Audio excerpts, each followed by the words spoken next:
Hi, this is PR Sundar. Welcome to this special episode. We are going to talk about the stock market with my favorite anchor, Mr. Sharad. Sharad? Hello. Last week we spoke about an overheated market, and we had enough reasons that market might slightly come down or a little bit of kind of a crash kind of a moment. But this week markets again went up, and we closed today at even an all-time high. So how are you seeing this, sir? And see, there are two things. There are two kinds of people in stock market, traders and investors. So whatever I spoke last week, it is for investors, not for traders. And last Saturday, we spoke about froth in the market. At the same time, on Monday morning, I said Nifty is becoming long technically. So Monday, what I said is for the traders.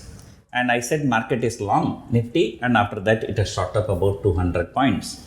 Whereas for investors, 200 point is nothing but less than 1%, right?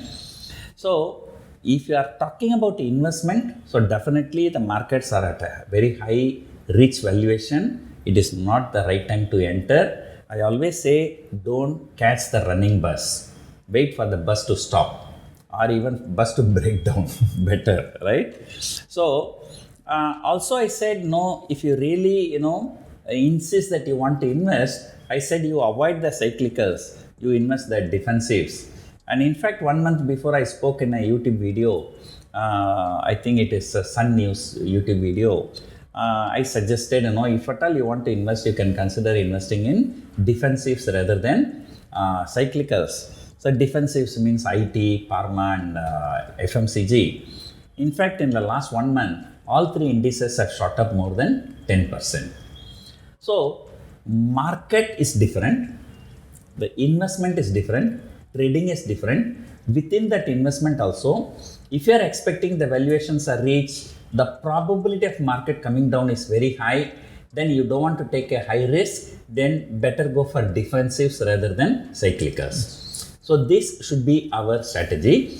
Otherwise, I still feel that markets are overheated or slightly overbought, whatever it is, reach valuation. Markets will correct eventually. But there is a saying in English, markets can be irrational until you go bankrupt.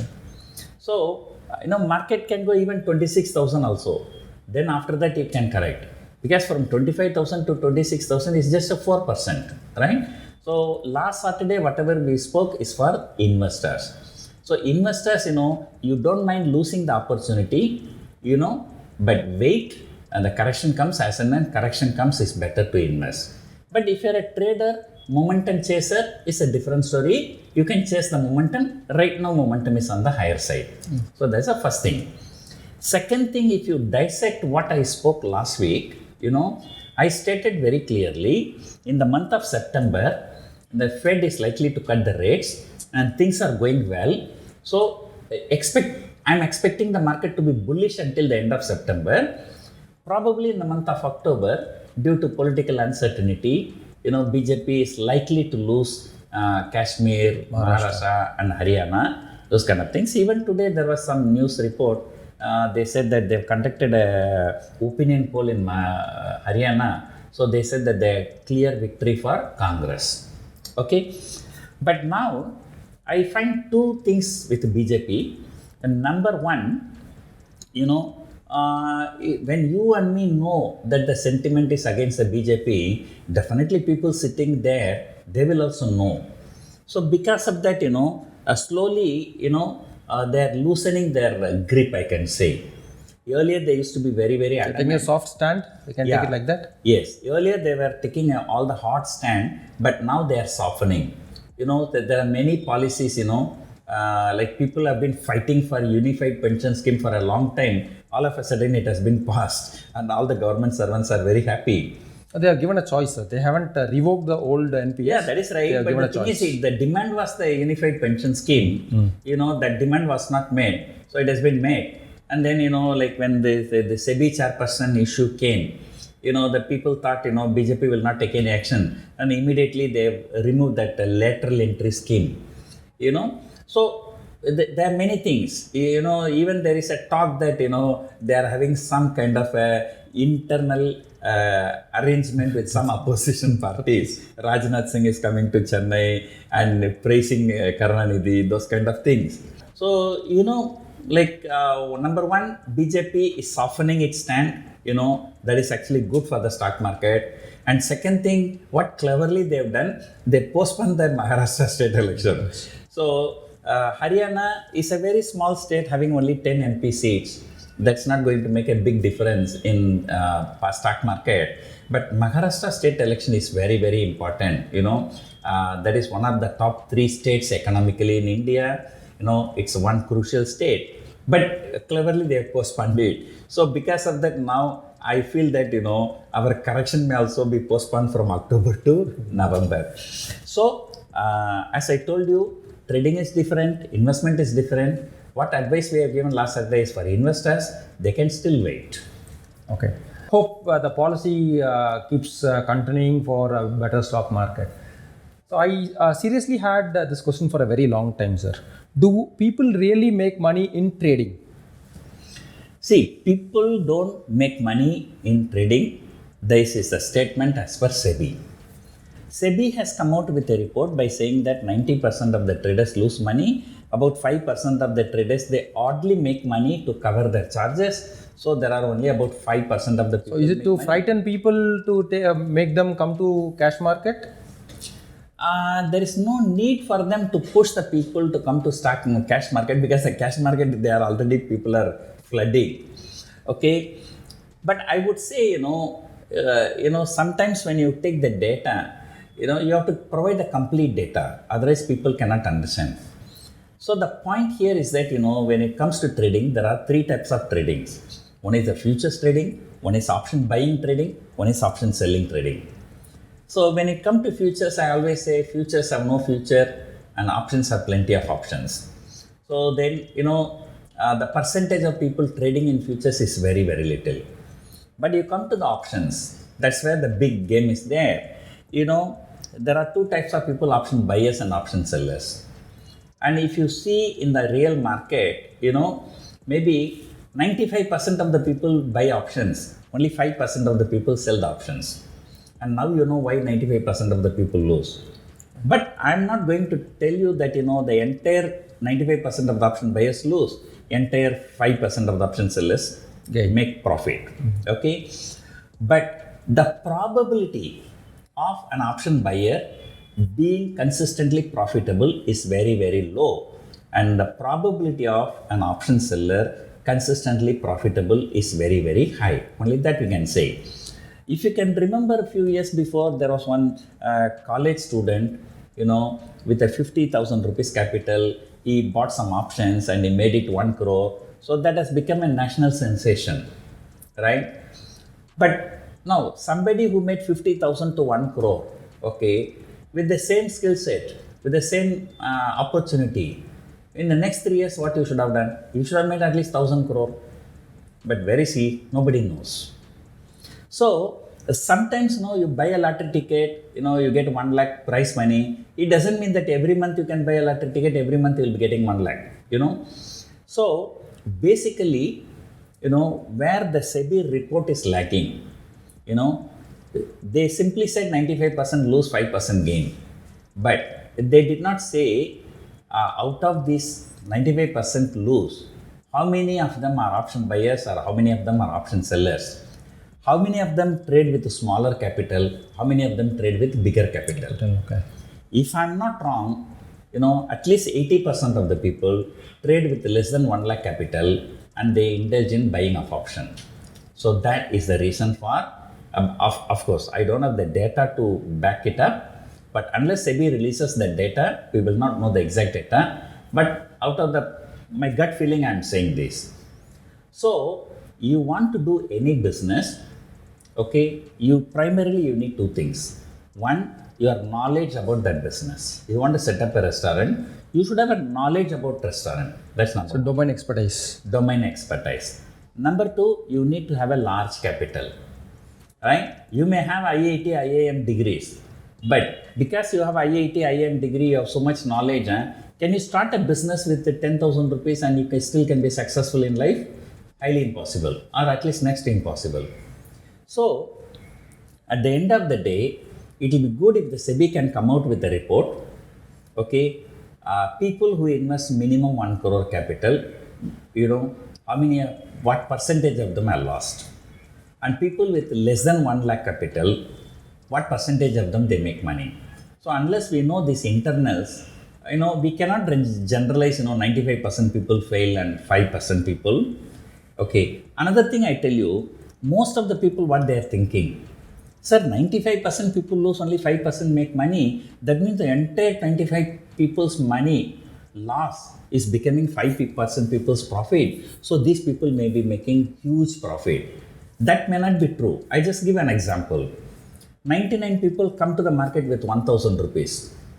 Another guy come, these 99,000 people, they buy option for 1,000 rupees.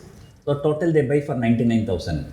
One seller coming and selling to all these 99 people, collecting 99,000 rupees premium with a capital of 1 crore. Okay. So at the end of the day, what happens? 99 people lose 1% gain. So don't think that one person is a very, very intelligent. Okay, but he put 1 crore on the table, he made only 99,000. That means he made less than 1%. So here, one side gamblers, okay, lose money, the other side business people, and they come and make money. They are not intelligence, but they only make a decent return for their capital invested. Or should that's how we have to look at it. Should we improve the process? For example, if a person opens a trading account in US, they stipulate that the minimum capital should be at least $110,000. And they have 4 levels of trading. Either for a cash market buyer, there is a different set of an account.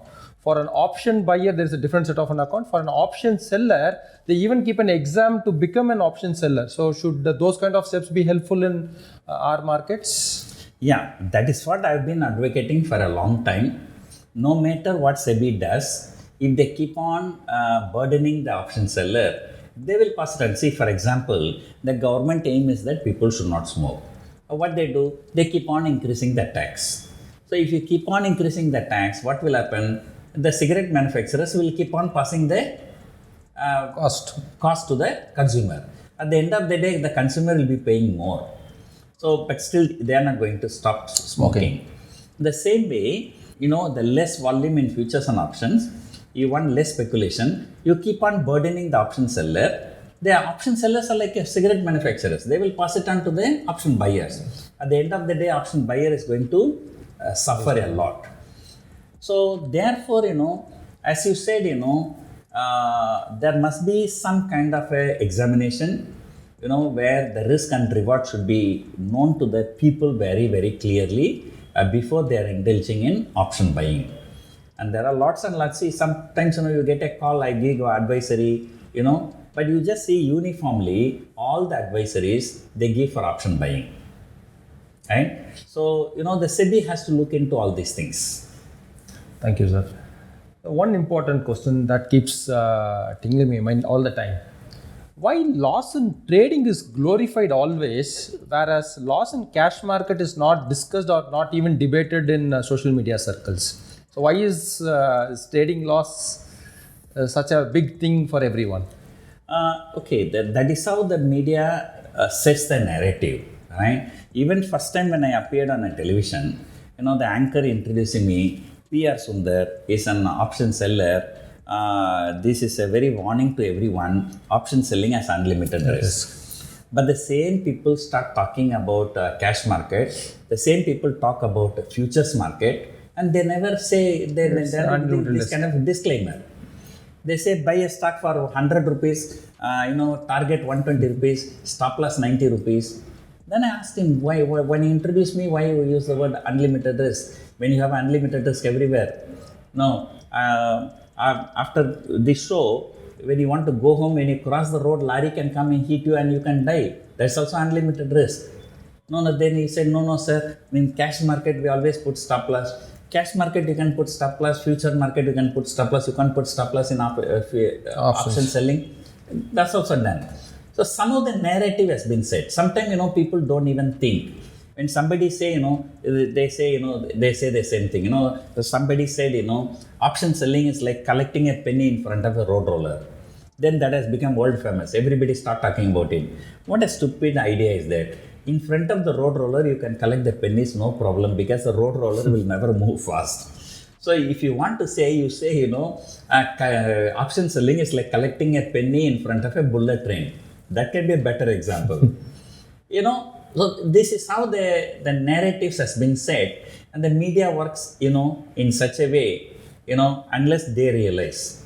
Okay, but that is where we are coming into the picture. So we are making people to realize that.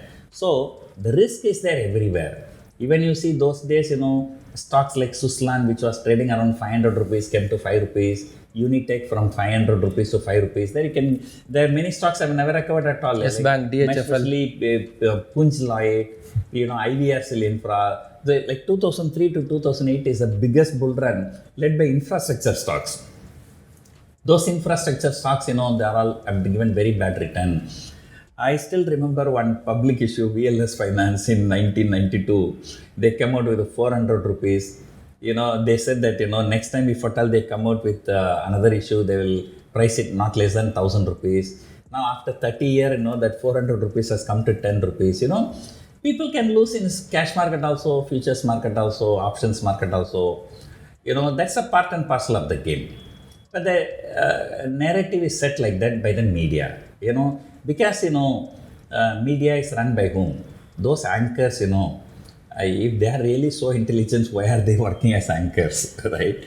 So, they just talk whatever they know, and that's how everybody talk about it, but that is not the truth. Okay. Finally, who is trading for? If trading should be a better proposition, if somebody wants to take trading as a career, what are the qualities that one should have to become a successful trader, if I can put it like that? See, I always say one thing, whatever people do in stock market, everything is wrong. Okay, you tell me what people do in stock market, I will tell you why it is wrong. And people talk about stop loss in stock market. Does any other businessman talk about stop loss? No. Once I said, I trade without stop loss, one guy asked me, sir, how can you trade without stop loss? How can you ride Lamborghini without brake? Now, what is the difference between, trading without stop loss and then, that means all other business people also do the business without stop loss. So, do you mean to say that all the businessmen riding the Lamborghini without brake? Right. So, that's not the issue, right? So, the issue here is that, what outside the stock market, what is the behavior of a normal businessman? Number one, any person who is doing a business, he has an expertise in that business, domain expertise, number one. Number two, he has a large capital. So in today's world, you cannot even, set up a roadside shop with 10,000 or 20,000. I hear so many people coming, sir, I have a 10,000 rupees, sir, can I be a trader, can I make money, like with the 10,000 rupees, you can make your life, right? So here, in stock market, people come with a, huge expectation. So business people, there are three qualities. They have a domain expertise, they have large capital, they expect a reasonable return for their investment. If these three objectives are there with you in the stock market also, you have a domain expertise, you know what is trading, what is, all that. That is where we come to help. We conduct workshop, we teach the people how to trade, what strategies, how things will work and everything. So domain expertise, by making some money, by giving some money, you can learn from people like me. This is a domain expertise. Second thing, no matter how much your domain expertise you have, you may have IIT, IIM degree, but with the 10,000 or 20,000 capital, you want to make your life, that's next to impossible. So domain expertise and huge capital, and then reasonable return for the capital. Most of the people lose in stock market because the return expectation is very, very, very high. So remember, you put 100 rupees on the table, you expect 2 rupees, it's a business. If you put 2 rupees on the table, you are expecting 100 rupees, that's a gambling. So if you approach stock market with a gambling mentality, you are going to lose. If you approach stock market with a business mindset, you are going to win. Thank you, sir. like there are many people in this stock market horizon. Okay, there are investors, there are traders, there are arbitrators, there are speculators.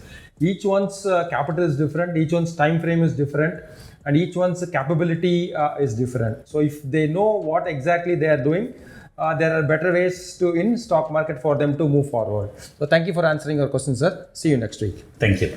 Thank you.